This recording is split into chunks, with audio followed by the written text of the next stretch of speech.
Before we talk about the compelling values in public administration, we need to briefly introduce the three approaches to public administration: the managerial approach, the political approach, and the legal approach.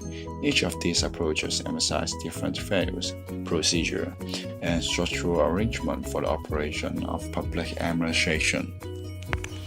The first one, the managerial approach, views the public administration as a managerial endeavor, similar to practice in the private sector. In other words, it's a big business and ought to be run according to the same managerial principle and values, such as maximizing effectiveness, efficiency, and economy. It turns out to run into two ways: specialization and hierarchy. It leads to dehumanization, which aims at reduce the complexity of human being that may influence the operation because of the irrational and emotional which lead to dysfunction, which means that this approach views government as a formalistic structure. The second one, the political approach, views public administration as a political process and emphasizes the fundamental of politics, resources allocation. So, it needs the voice from the general public. That's the reason why they promote measures of transparency and participation. It stresses the values of representativeness, political responsiveness, and accountability. It aims at to promote the political pluralism. It requires many consultation and representatives from different social groups to reflect the values, conflicts, and competing forces. So, the decision is the incremental style to respond to the public needs and the problem of current policy.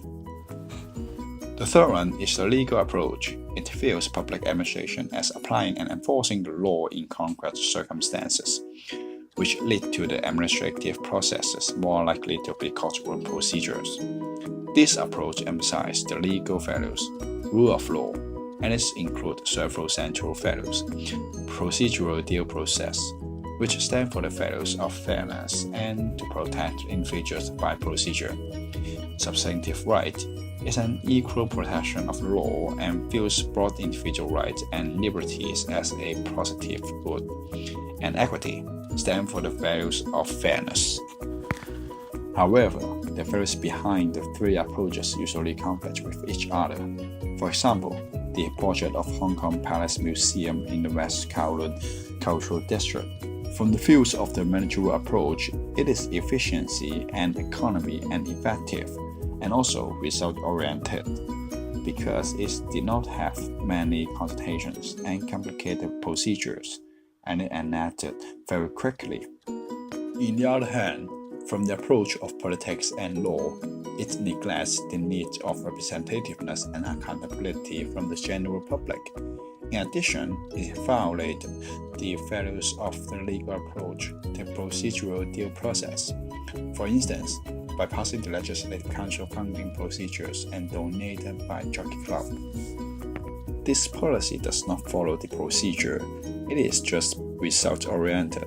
Undoubtedly, it is cost-effective and minimizes the time consuming in the managerial approach, but it ignores the public opinion and the representativeness in the political approach, such as the land usage. The government did not consult the general public. It may not shoot for the public interest. From this case, we can discover some controversial points. The managerial approach evaluates the administrative values such as efficiency as good and inefficiency as bad in terms of a mathematical relationship of inputs to outputs. However, the political approach thinks that some values should rank higher than the efficiency and cost, because democracy is not cheap and is worth, and the administrative process should be responsive to the public in order to allocating the resources to different groups of people properly. But it is time-consuming and inefficient.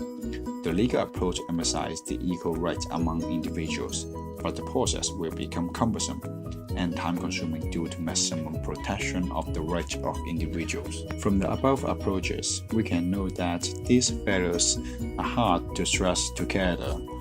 The administrator only can strike a balance among these values and maximize the benefits from these approaches. Thank you.